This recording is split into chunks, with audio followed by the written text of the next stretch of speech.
squarely about President Trump. Everybody on this stage, I do believe, is well-intentioned and wants that all Americans have coverage. At least 5 people have talked, some repeatedly, on this subject, and not once have we talked about Donald Trump. So let's talk about the fact that Donald Trump came into office and spent almost the entire first year of his term trying to get rid of the Affordable Care Act. We all fought against it, and then the late, great John McCain, at that moment at about 2 o'clock in the morning, killed his attempt to take health care from millions of people in this country. But let's focus on the end goal. If we don't get Donald Trump out of office, he's going to get rid of all of it. Yamiche, talk about clarifying. That was a clarifying moment. And Kamala Harris said, come, let's stop with the intramural squabble and let's talk about the threat that 300 million Americans face. And that is a president who wants to take away health care.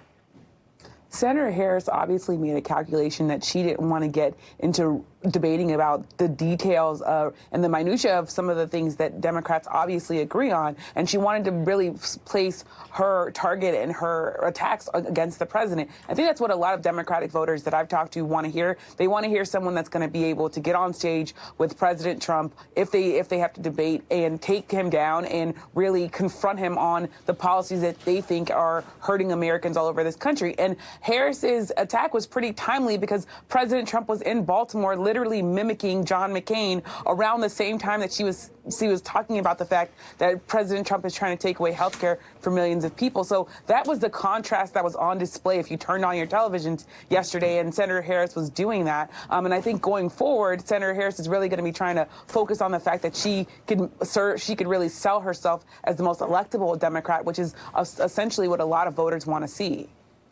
Yeah, and, you know, I said before that Donald Trump wanted to take away health care. Let me add one word to that. He wants to take away health care guarantees, a guaranteed right for Americans that have pre-existing conditions, a guaranteed right for Americans who have children that are getting out of college and still may not be able to get health care, the sort of guarantees that were given in the Affordable Care Act.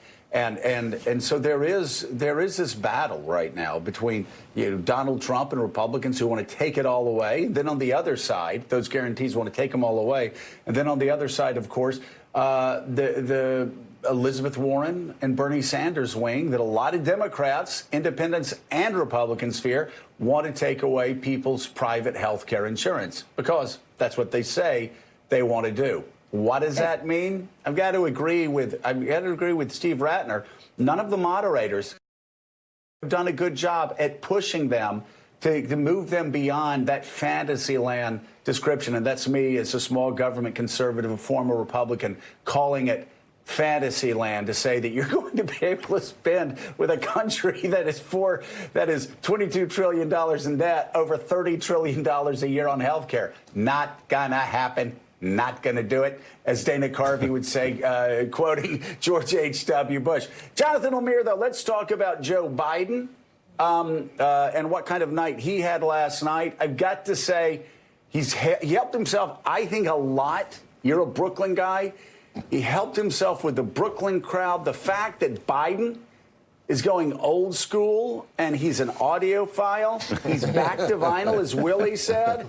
Like, dude, that's Back to the Future in the coolest way. Of course, that description was hurt when he started going like this with his hand motion, and he was trying, Victrola. I'm glad he didn't get to the top with the hand signals and didn't go, Victrola, Glenn Miller, play, kids, good. Let's listen to it, and you tell me whether he's starting to make that Victrola symbol with his hands here. Make sure that every single child does, in fact, have 3-, 4-, and 5-year-olds go to school, not daycare, school. We bring social workers into homes and parents to help them deal with how to raise their children. It's not that they don't want to help. They don't know quite what to do.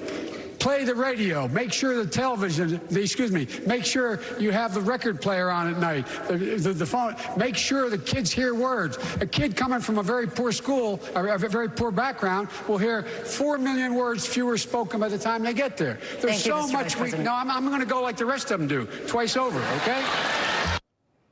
We're going to have actually. I thought it was good. I thought he had. I know what he was saying. I thought he had. Good night. I will say though, we're going to have a new segment on Morning Joe, and it's going to be called Adventures in Syntax. We're going to put Stop that it. up. We're going to have Donald Trump yesterday. I think it was yesterday in the White House, talking about Melania's son and mumbling the word together. Still Maybe not it is sure Melania's son. exactly. It is Melania's Well, son. that's what he was saying. It was saying it was just her son. It's not. That's just what he said. Let me get back to Biden because I don't know Well, exactly it seems like what he didn't you're remember saying. Barron's name. Or... Okay, just stop. Just stop. We'll let the tape play itself. Okay. Okay. There's like George Michael's video machine or whatever that was called. God rest his soul. But anyway, so Lemire. Yes.